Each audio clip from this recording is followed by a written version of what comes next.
कहानी की शुरुआत में उए नाम का एक आदमी रॉकेट में बैठकर चांद पर जा रहा था, लेकिन फिर इसी दौरान पाई नाम का एक बहुत बड़ा एस्ट्रॉयड धरती की तरफ मुड़ गया। ये उस एस्ट्रॉयड से भी बड़ा था जिसने धरती पर डायनासोर्स को खत्म किया था। इससे बचने के लिए इंसानों ने एक प्लान बनाया। चांद पर जिस स्पेस स्टेशन में उए जा रहा था, उस स्पेस स्टेशन को भी इसी चक्कर में बनाया गया था। उसके अंदर कई खतरनाक आधुनिक हथियार थे जिनकी मदद से एस्ट्रॉयड को तबाह करके उसके मलबे को चांद की ग्रेविटी की मदद से धरती से दूर खींच लिया जाएगा। 8 साल तक लगातार मेहनत करने के बाद आखिरकार इंसान इस मिशन में कामयाब हो गए और अब अपना काम खत्म करने के बाद उए और उसके सभी साथी वापस धरती पर आने के लिए तैयार थे। पर वापस आने से पहले उए अपनी कमांडर जिंक के सामने अपने प्यार का इजहार करना चाहता था और इसी चीज की तैयारी के लिए उसने अपने कमरे में जाके हेडफोन्स में गाने लगाए और एक लेटर लिखना शुरू कर दिया। उसी वक्त जू नाम के एक एस्ट्रोनॉट ने घबराते हुए कमांडर जिंक को एक खबर दी। दरअसल एंड वक्त पर उनके हथियारों में कुछ गड़बड़ी हो गई थी। अगले आधे घंटे में पाई एस्ट्रॉयड का सारा मलबा चांद पर गिरने वाला था। ये खबर मिलते ही कमांडर जिंग ने तुरंत ही स्पेस स्टेशन को खाली करने के ऑर्डर्स दे दिए, जिसके बाद सभी लोग पूरी रफ्तार से अपने अपने रॉकेट्स की तरफ भागने लग गए। लेकिन वहीं उए अभी भी अपना लव लेटर लिखने में लगा हुआ था और कानों में लगे हेडफोन्स की वजह से उसे कोई वार्निंग अलार्म भी सुनाई नहीं दिया। पर कुछ ही मिनटों के बाद उसकी नजर पहले रॉकेट पर पड़ी, जिसे देखते ही वो पूरी रफ्तार से स्टेशन की तरफ भागा। उस वक्त पर वहाँ 6 और रॉकेट्स मौजूद थे, जिन्हें देखकर उए को थोड़ी तसल्ली महसूस हुई। पर तभी अचानक से 5 रॉकेट्स एक साथ ही उड़ गए, जिसके बाद उए के पास सिर्फ एक आखिरी रॉकेट बचा था। उसने अपनी टीम के साथ संपर्क करने की कई नाकामयाब कोशिशें की, लेकिन फिर कोई दूसरा चारा न दिखने पर उसने अपने रोवर को पूरी रफ्तार से भगाना शुरू कर दिया। पर तभी उसके रास्ते में एक बहुत बड़ा गड्ढा आया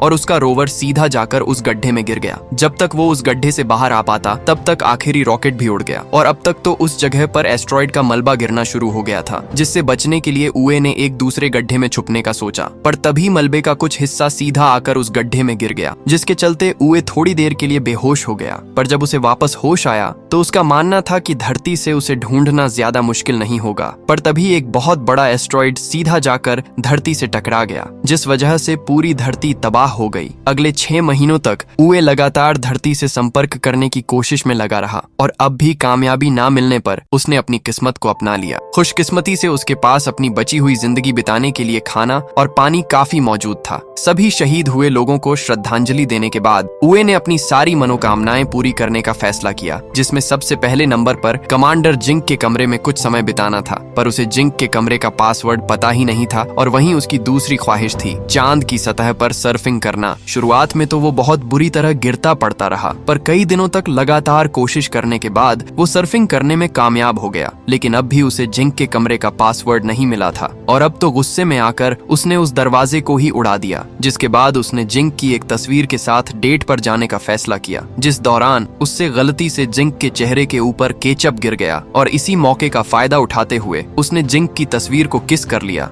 पर वो इस बात से अनजान था कि उस वक्त स्पेस स्टेशन की पूरी टीम उसे अपने नए हेडक्वार्टर्स से देख रही थी और उसकी ये हरकत देखकर सभी लोगों ने अपना मुंह मोड़ लिया। और वहीं दूसरी तरफ जिंग ये देखकर पूरी तरह हैरान थी, पर नेटवर्क बिगड़ने की वजह से उस वक्त वो सिर्फ उए को देख ही सकते थे। और क्योंकि उए किसी खतरनाक मुसीबत में नहीं लग रहा था, इसीलिए जिंग ने उए का रेस्क्यू मिशन कैंसिल करने का फैसला किया। और तभी चेयरमैन येंग ने उन्हें बताया कि सरकार ने अगले 30 दिनों में उए की इस नई जिंदगी को दुनिया भर में दिखाने का फैसला किया। असल में एस्ट्रॉयड के धरती से टकराने के बाद 30% जमीन पानी में डूब चुकी थी, जिसके चलते सभी लोगों की जिंदगी पूरी तरह से बदल गई थी। और अब सरकार उए के जरिए लोगों के अंदर एक नई उम्मीद जगाना चाहती थी कि देखो, ये आदमी अकेला फंसा हुआ है, फिर भी जिंदगी जी रहा है। लेकिन एस्ट्रोनॉट जो उए को इस काम के काबिल नहीं मानता था, जिस पर जिंग ने उसे बताया कि वे लोग उए की आवाज को डब करके दुनिया के सामने लाने वाले हैं, ताकि वो अपनी मर्जी से उससे चीजें बुलवा सकें। इसके बाद जिंग ने रेडियो के जरिए दुनिया के सामने उए की एक झूठी कहानी रखी, जिसके मुताबिक उसने क्रू मेंबर को बचाने के लिए रॉकेट में अपनी सीट छोड़ दी थी।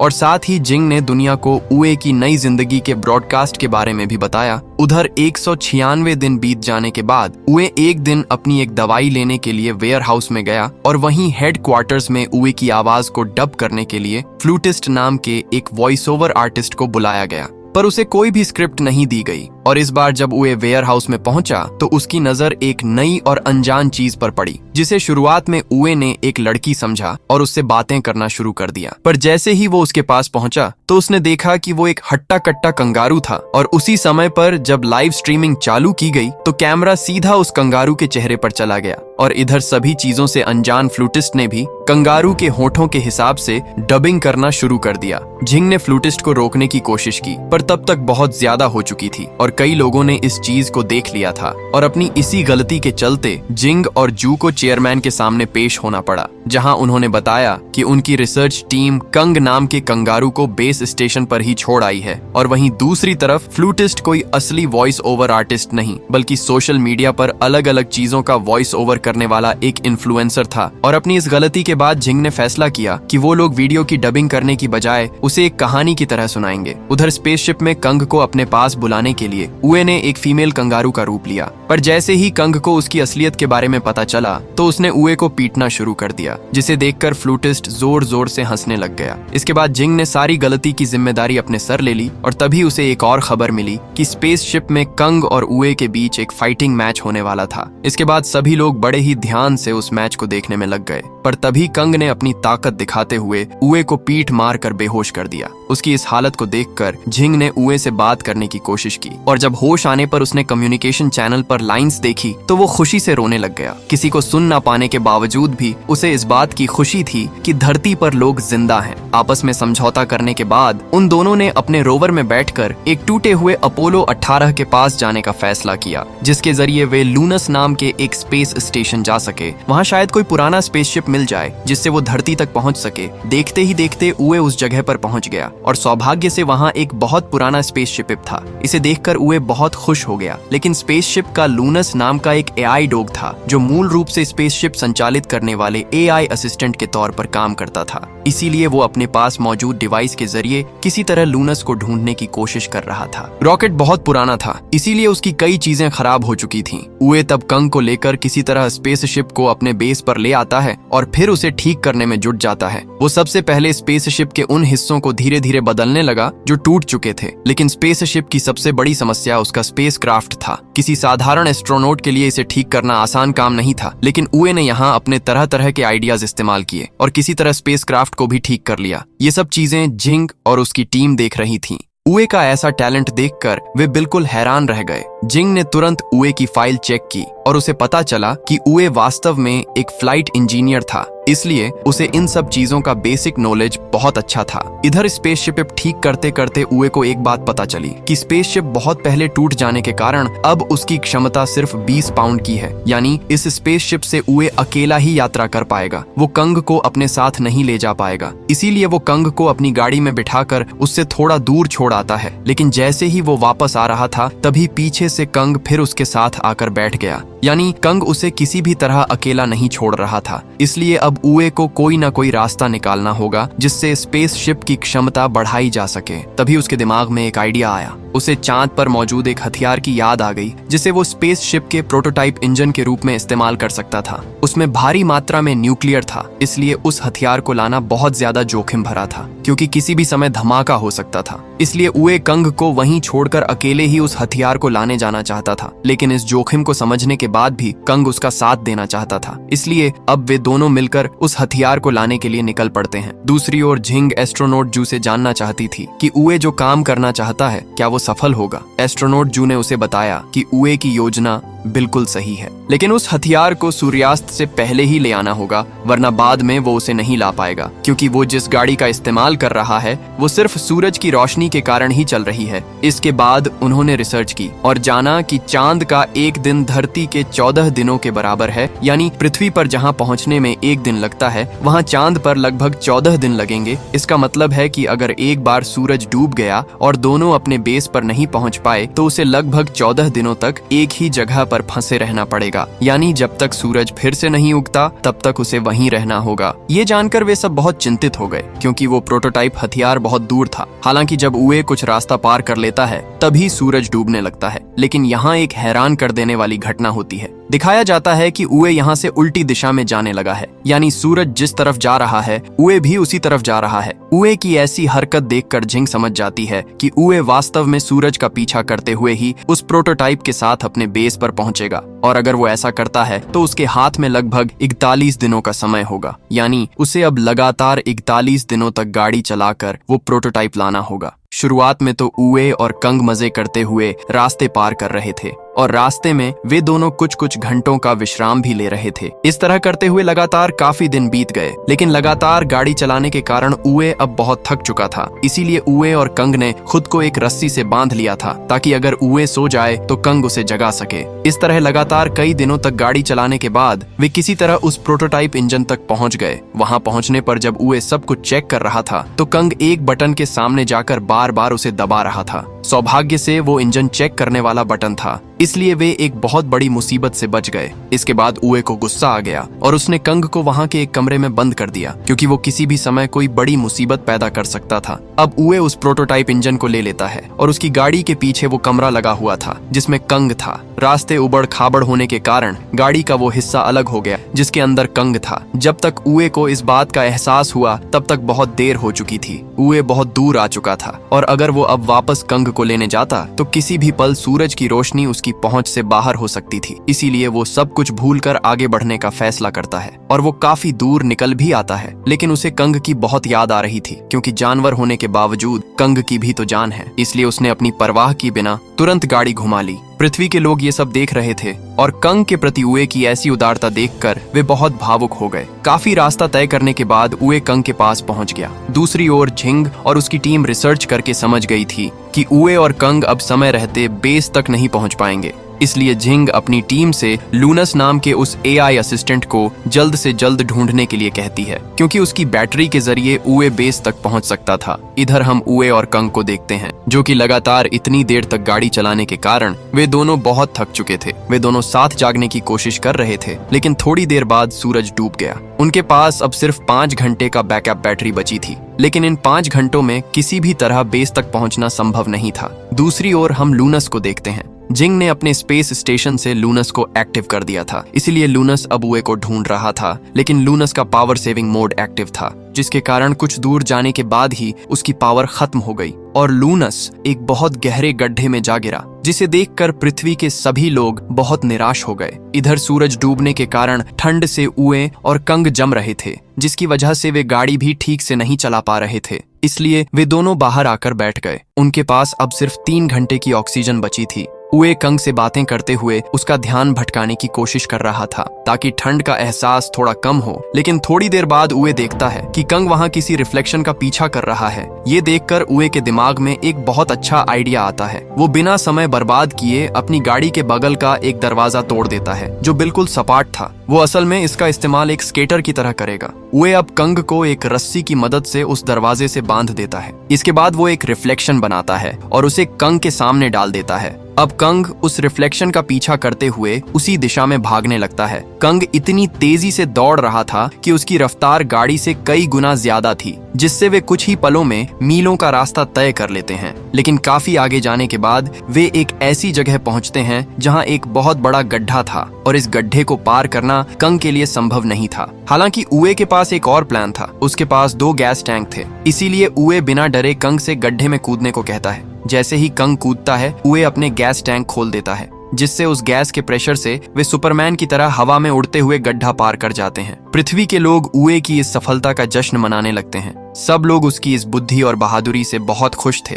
और दुनिया भर से उसे सम्मान और पुरस्कार मिलने लगे। अंततः काफी कोशिशों के बाद उए और कंग किसी तरह उस न्यूक्लियर बम और प्रोटोटाइप इंजन को अपने बेस तक ले आते हैं। दूसरी तरफ झिंग अपने चेयरमैन को बताती है कि अगले 3 महीनों में उनका सारा कम्युनिकेशन सिस्टम ठीक हो जाएगा, और तब वे सीधे उए से बात कर पाएंगे। इतना ही नहीं, वे उए को वापस लाने के लिए स्पेसशिप भी भेज सकेंगे। यानी धीरे धीरे सब कुछ ठीक हो रहा था, और उए भी अब बहुत खुश था, क्योंकि वो अब प्रोटोटाइप इंजन का इस्तेमाल करके कंग के साथ धरती पर लौटने वाला था। लेकिन अंतरिक्ष की एक और भयानक सच्चाई के बारे में कोई नहीं जानता था। पृथ्वी की ओर एक और बहुत बड़ा एस्टेरॉयड बढ़ रहा था। इसका आकार इतना विशाल था कि ये चांद और पृथ्वी दोनों को नष्ट कर सकता था। इस एस्टेरॉयड का नाम पाई था। इधर उए मजे से कंग के साथ खेल रहा था, लेकिन थोड़ी ही देर बाद वो देखता है कि कंग वहां के कुछ तार हिला रहा है, जिससे कंप्यूटर स्क्रीन पर कुछ सिग्नल दिखाई देने लगते हैं। ये देखकर उसे समझ आता है कि पिछली बार भी जो सिग्नल मिले थे वे कंग की वजह से ही थे।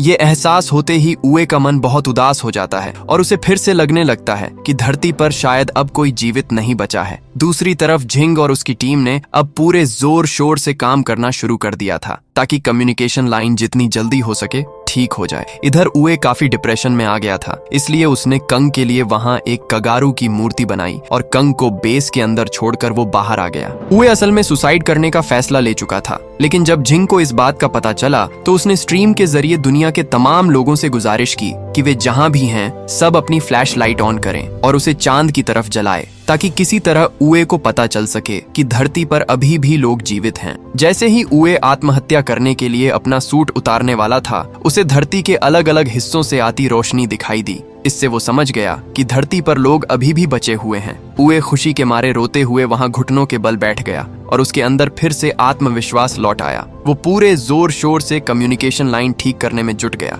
और कड़ी मेहनत के बाद उसने खुद ही कम्युनिकेशन लाइन ठीक कर ली, जिससे झिंग और उसकी टीम के साथ उसका संपर्क जुड़ गया। वे सब उए को देखकर बहुत भावुक हो गए। वे उससे बात करने की कोशिश करने लगे, लेकिन उए के मुंह से शब्द नहीं निकल रहे थे। तब सब लोग झिंग को उए के सामने ले आए। जैसे ही झिंग ने उए को हेलो कहा, उए ने भी बात करना शुरू कर दिया। अब झिंग की पूरी टीम और उए ने मिलकर काम शुरू किया और बहुत ही कम समय में झिंग के निर्देशों का पालन करते हुए उए ने अपना स्पेसशिप पूरी तरह तैयार कर लिया और वो धरती पर लौटने के लिए बिल्कुल तैयार हो गया। उसी रात उए को झिंग से बात करने का मौका मिलता है। उए झिंग से कहता है, मैंने यहाँ जो कुछ भी किया है तुमने वो सब देखा है और अब तुम ये भी जान चुकी हो कि मैं तुमसे कितना प्यार करता हूँ। मैं तुमसे अब कुछ नहीं छिपाना चाहता। मैं एस्ट्रोनॉट्स के ग्रुप में सिर्फ तुम्हारे लिए शामिल हुआ था। मैं पहले एक फ्लाइट इंजीनियर था, लेकिन जिस दिन मैंने तुम्हें पहली बार देखा मुझे तुमसे इतना गहरा प्यार हो गया कि तब से मेरी पूरी जिंदगी में बस तुम ही हो। इसी वजह से बहुत मेहनत करके मैं इंजीनियर सेक्टर से इस सेक्टर में आया और तुम्हारी टीम में शामिल हुआ। ये जानकर झिंग बहुत हैरान हो जाती है कि कोई इंसान किसी के लिए इतना पागल कैसे हो सकता है, लेकिन अंदर ही अंदर उसे ये जानकर बहुत अच्छा लगता है और धीरे धीरे उसके मन में भी उए के लिए भावनाएं पैदा होने लगती हैं। अगले दिन उए कंग को लेकर धरती पर लौटने के लिए पूरी तरह तैयार हो जाता है। वे स्पेसशिप में चढ़कर लॉन्च करते हैं, जिसे देखकर धरती के सभी लोग बहुत खुश थे, क्योंकि 983 दिनों बाद वे दोनों चांद से धरती पर लौट रहे थे। अब वे मुख्य स्पेस स्टेशन पहुंच चुके थे। दूसरी ओर जू एक आपातकालीन मीटिंग बुलाता है और सबको बताता है कि अब धरती की ओर पाई नाम का एक भयानक एस्टेरॉयड बढ़ रहा है। अगर इसे किसी तरह नष्ट नहीं किया गया तो पूरी पृथ्वी और चांद का अस्तित्व ही खत्म हो जाएगा। ये जानकर सब बहुत डर जाते हैं। वे रिसर्च के जरिए उस एस्टेरॉयड को अंतरिक्ष में ही नष्ट करने की योजना बनाते हैं, लेकिन उनके पास अब सिर्फ एक ही रास्ता बचा था, उए, क्योंकि उए के स्पेसशिप का इंजन वास्तव में एक बहुत बड़ा न्यूक्लियर बम था। सिर्फ उए ही उस बम को सीधे एस्टेरॉयड के अंदर तक ले जा सकता था, लेकिन वे सब ये भी जानते थे कि अगर उए ने ये किया तो वो खुद भी जीवित नहीं बचेगा, क्योंकि बम फटते ही वो भी मारा जाएगा। अब पूरी दुनिया को बचाने का जिम्मा उए पर था। चेयरमैन ने जिंग से कहा कि वो उए को ये सब बताएं। हालांकि जिंग ऐसा बिल्कुल नहीं करना चाहती थी, लेकिन पूरी मानवता की खातिर वो उसे सब बताने ही वाली थी कि उससे पहले ही उए ने उसे बता दिया कि वो ये काम करने के लिए तैयार है। दरअसल जब जिंग चेयरमैन से बात कर रही थी तब उनका माइक्रोफोन ऑन था, जिससे उए ने सब सुन लिया था। उए अब अपनी जान देकर भी धरती को बचाना चाहता था। जिंग उसे ऐसा करने से रोकने की पूरी कोशिश करती है, लेकिन उए जानता था कि ये जिंग से उसकी आखिरी बातचीत है। उसने जिंग से कहा कि वो हमेशा उसे दिल से प्यार करता रहेगा और चाहता है कि जिंग हमेशा खुश रहे। अगर उसे कुछ हो भी जाए तो जिंग को दुखी नहीं होना है, बल्कि अपनी जिंदगी नए सिरे से शुरू करनी है। उसने बस इतना कहा कि वो उसे हमेशा अपने दिल के एक कोने में याद रखे, यही उसके जीवन की सबसे बड़ी कमाई होगी। ये कहकर उए कंग को एक छोटे स्पेसशिप में बांध देता है। उए जानता था कि ये कंग को देखने का आखिरी मौका है, इसलिए वो रोते हुए कंग को विदा करता है और उसे दिल से धन्यवाद देता है, क्योंकि जिंदगी के सबसे कठिन समय में कंग उसके साथ था। कंग बहुत भावुक हो जाता है और उए को छोड़कर कहीं नहीं जाना चाहता, लेकिन उए उसे स्पेसशिप में बिठाकर धरती की ओर भेज देता है। दूसरी ओर धरती के सभी लोगों को सुरक्षित रहने के लिए एक बंकर में पहुंचा दिया जाता है। उए अब एस्टेरॉयड के उस भारी सैलाब के बीच पहुंच जाता है, जिसके कारण उसका स्पेसशिप बुरी तरह टकराकर घूमने लगता है। उए तुरंत न्यूक्लियर बम को स्पेसशिप से अलग कर देता है और बाहर निकलकर जिंग से लाइव स्ट्रीम ऑन करने को कहता है, जहां दुनिया के सभी लोग उसे देख रहे थे। उए धरती के सभी लोगों का उन्हें इतना प्यार देने के लिए शुक्रिया अदा करता है। वो कहता है कि पूरी जिंदगी में उसे इतना प्यार कभी नहीं मिला, इसलिए वो सभी का बहुत आभारी है। ये कहते हुए उए एक गाना गाने लगता है। जिंग उस गाने को सुनकर भावुक हो जाती है, क्योंकि वो जिंग का सबसे पसंदीदा गाना था। उए अब अपने न्यूक्लियर बम के साथ पाई नाम के उस एस्टेरॉयड के बिल्कुल करीब पहुंच जाता है। जिंग इस मिशन को पूरा करने के लिए तैयार नहीं थी। तब उए उसे हिम्मत बताता है और कहता है कि सब कुछ भुलाकर सिर्फ लोगों की भलाई के बारे में सोचे। इसके बाद जिंग का पसंदीदा गाना गाते गाते उए धरती को बचाने के लिए मौत की ओर बढ़ जाता है। उस वक्त धरती का हर इंसान उए की बहादुरी देखकर रो रहा था। उए मुस्कुराते हुए एस्टेरॉयड के बिल्कुल पास पहुंच जाता है, लेकिन जिंग बटन दबा नहीं पा रही थी। उसे बार बार उए के साथ बिताए हुए पल याद आ रहे थे। तब उए उसे उसकी जिम्मेदारी याद दिलाता है और कहता है कि अगर जिंग सच में उससे प्यार करती है तो उसे ये मिशन पूरा करना होगा, क्योंकि उए भी यही चाहता है। अगले ही पल अंतरिक्ष में एक बहुत बड़ा धमाका होता है। पाई एस्टेरॉयड छोटे छोटे टुकड़ों में टूट जाता है। एस्टेरॉयड के ये टुकड़े धरती से टूटते हुए तारों की तरह लग रहे थे, जिसे दुनिया का हर इंसान देख रहा था। सब लोग उए के इस बलिदान और साहस को सलाम कर रहे थे। कंग भी इस दृश्य को देख रहा था, यानी वो सुरक्षित रूप से धरती पर पहुंच चुका था। भीड़ में एक लड़का अपनी छोटी बहन से कहता है कि आज उन्हें जो नई जिंदगी मिली है वो सिर्फ मून मैन की वजह से है। देखते ही देखते 10 साल बीत जाते हैं। 2 साल के बलिदान और लोगों की कड़ी मेहनत से धरती पर सब कुछ फिर से सामान्य हो गया है। अब नए चेयरमैन बताते हैं कि 10 साल बाद इंसान आज फिर से चांद पर जाने के लिए रवाना हुआ है। जिंग अपनी पूरी टीम के साथ चांद पर जाती है और जैसे ही वो वहां लैंड करती है, उसे अपनी कल्पना में उए दिखाई देता है। उसे देखकर जिंग फूट फूट कर रोने लगती है। जिंग असल में आज भी उए को भूल नहीं पाई है। जिंग चांद पर खड़ी होकर धरती की ओर देखती है और उसके बगल में खड़ा था उए, जिसे वो अपनी कल्पनाओं में महसूस कर रही थी। जिंग उए को इशारा करते हुए कहती है, वो जो तुम धरती के चारों ओर गोल तारे देख रहे हो वो एस्टेरॉयड के अवशेष है, जिसमें तुम भी शामिल हो। जब तक धरती खत्म नहीं होती, तुम्हारी यादें इसी तरह धरती के चारों ओर रहेगी और तुम हमेशा मेरे दिल में बसे रहोगे। और इसी सीन के साथ ये कहानी यहीं पर खत्म हो जाती है। दोस्तों, आपको वीडियो कैसी लगी लाइक और कमेंट करके जरूर बताना। मिलते हैं अगली शानदार वीडियो में। तब तक के लिए सब्सक्राइब बटन दबा दो।